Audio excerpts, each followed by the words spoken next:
La reseña que estás a punto de ver no pretende hablar en nombre de los grandes cineastas del pasado. Es, más bien, un acercamiento personal a la verdad que esconden sus obras. Una interpretación nacida de la investigación, el amor por el cine, la necesidad de comunicar lo que esas imágenes me han susurrado. Estas películas no solo deben verse, deben leerse, soñarse y revivirse en la memoria, porque el cine, como los buenos sueños, nunca termina del todo. Así que, sin más preámbulos, todo empezó así.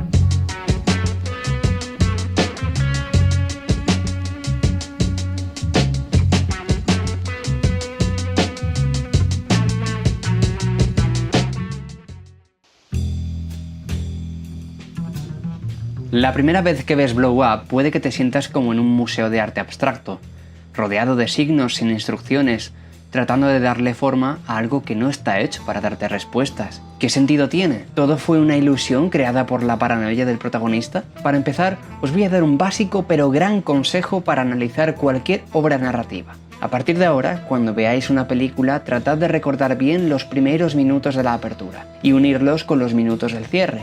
En Blow Up se nos plantea la semilla del tema a través de este grupo caótico y absurdo de mimos, y esa semilla germina a través de una trama abstracta para algunos, algo ridícula y definitivamente polémica para muchos. Al final de esta germinación podemos ver el fruto del proceso, que al igual que al principio, es encarnado por este grupo de mimos, completando el círculo narrativo. Para entender este círculo, juntos reviviremos las escenas clave de la trilogía del testigo moderno: Blow Up, La conversación y Blowout. Si queréis echar un vistazo general a la trilogía, os recomiendo ver el vídeo anterior a este, aunque si sois intolerantes a los spoilers, por pequeños que sean, os recomiendo ver las películas primero y volver al vídeo para darme vuestra opinión en los comentarios. Acompañadme a revivir la experiencia Blow Up.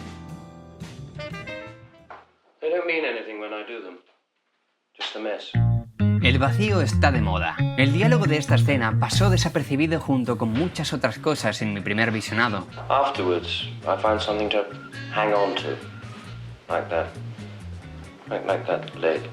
Pero al pararme a pensar en lo que estas palabras implican para la trama, pude darme cuenta de que es un preludio de lo que va a acontecer. And it sorts itself out, and adds up. Estas palabras son un claro reflejo del arco dramático que el personaje va a experimentar, o más bien, en el que va a fracasar. El protagonista de Blow Up es un fotógrafo del Londres sesentero, una época llena de excesos en música, en moda y libertad sexual. Su actitud, sobre todo hacia las mujeres, seguramente te parezca cuestionable. Las trata como objetos de deseo. Pero esto no surge de la nada, sino de la cultura y el vacío existencial que lo rodean. Es alguien que intenta llenar su vida con estímulos fugaces, se interesa por todo lo que le provoca deseo, pero pierde el interés en cuanto lo consigue. Ejemplos de esto son sus modelos, una hélice de avión, un mástil roto de guitarra, o dos fans que solo querían sentirse parte de la moda. It's like finding a clue in a detective story. Don't ask me about this one, I don't know yet. Todo comienza en un parque. Una mañana de verano, Thomas, cámara en mano, deambula en busca de algo que despierte su interés, aunque sin mucho éxito, hasta que el radar de Thomas capta a una pareja de enamorados, y este se lanza emocionado como si acabara de descubrir dos juguetes nuevos. Admito que tras ver la escena varias veces, me resultó cada vez más ridícula. La actuación y la repetición mecánica de la situación hacían imposible mantener intacta mi suspensión de la incredulidad. En realidad, la escena en sí no es lo más importante. Lo verdaderamente relevante será su reconstrucción durante el revelado. No difiere mucho de lo que ya hemos visto. Thomas disfruta capturando lo que no puede poseer, especialmente si le resulta morboso.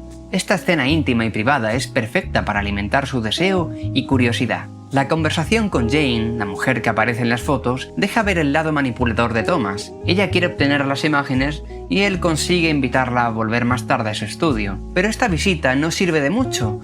Thomas la engaña dándole un carrete falso, y es entonces cuando la historia empieza a ponerse interesante. Hasta ese momento todo apuntaba a un simple caso de adulterio, pero cuando Thomas revela las fotos, algo cambia. La mirada de Jane fuera de campo es la primera pista del enigma. Luego, al ampliar una imagen entre los arbustos, se revela lo que parece un rostro humano y una pistola.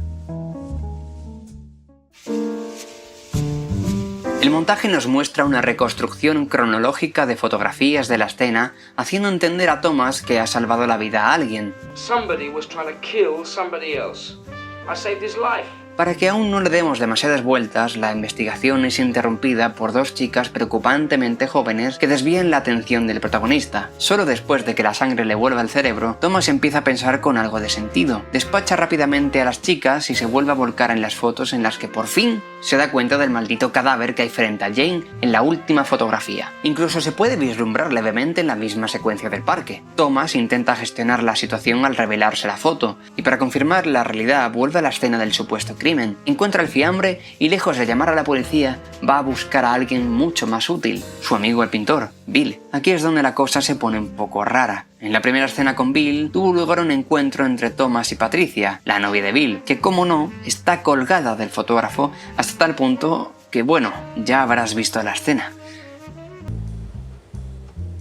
Looks like one of Bill's paintings. En su ausencia, alguien entra en el estudio de Thomas y roba el material fotográfico, excepto la última revelación del cadáver que Thomas había escondido. En ese momento, Thomas ya no tiene pruebas del asesinato, ni fotos, ni cuerpo, ni testigos, solo una serie de indicios que se han desvanecido. El comentario de Patricia refuerza ese clima de ambigüedad. La realidad se ha vuelto una especie de arte moderno, sugestivo, pero esquivo. La frase, como todo en Blow Up, pone en duda la posibilidad de conocer lo real.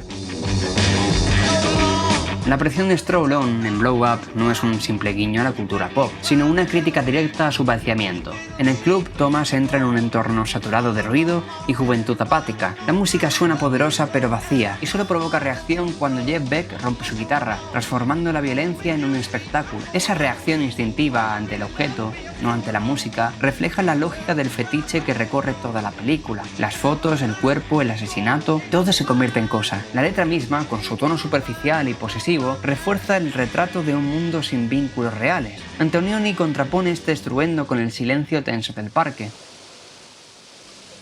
subrayando cómo el ruido de la modernidad no revela, sino que oculta. La escena es, en esencia, un vacío, un espejo deformante donde el rock, lejos de liberar, enturbia aún más la percepción. En la escena entre Thomas y Ron, la película lleva su tesis al extremo. Ron escucha la historia del cadáver con escepticismo y lanza la pregunta clave. What did you see in that part? Thomas, exhausto y desorientado, responde simplemente. Nothing. Esa respuesta, cargada de ironía, condensa el dilema central de la película, el fracaso de la mirada. Su oficio, que consiste en capturar la realidad, ha perdido todo sentido. You were supposed to be in Paris.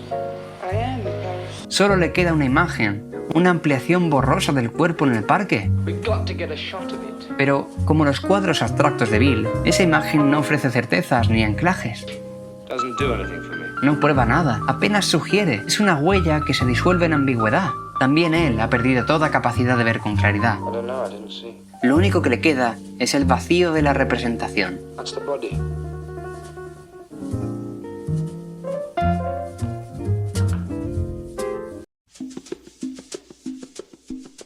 La escena final de Blow Up, con los mimos jugando un partido de tenis invisible, es una de las ironías más potentes y sutiles de Antonioni. Thomas observa el juego desde fuera de la pista, al principio incrédulo, pero poco a poco se ve arrastrado por la lógica de la ficción. Cuando la pelota sale del campo, jugadores y público la buscan con absoluta seriedad. Thomas duda, pero acaba participando. Recoge la nada y la lanza de vuelta. Se convierte en testigo de un juego que no existe, pero que necesita ser observado para completarse. La ironía es doble. Por un lado, Thomas, el fotógrafo, ahora acepta una realidad sin objeto, un simulacro que solo existe por pura imaginación. Por otro lado, el espectador de la película, nosotros, también ha sido arrastrado a ese terreno ambiguo, donde lo real y lo ficticio se confunden y donde la certeza ya no es posible. El plano final lo resume todo. Thomas, solo, en medio del césped vacío, se desvanece lentamente. Solo queda nuestra mirada flotando sobre una ficción que ha renunciado a dar respuestas. Como el juego de los mimos, la película funciona solo si creemos en ella, aunque sepamos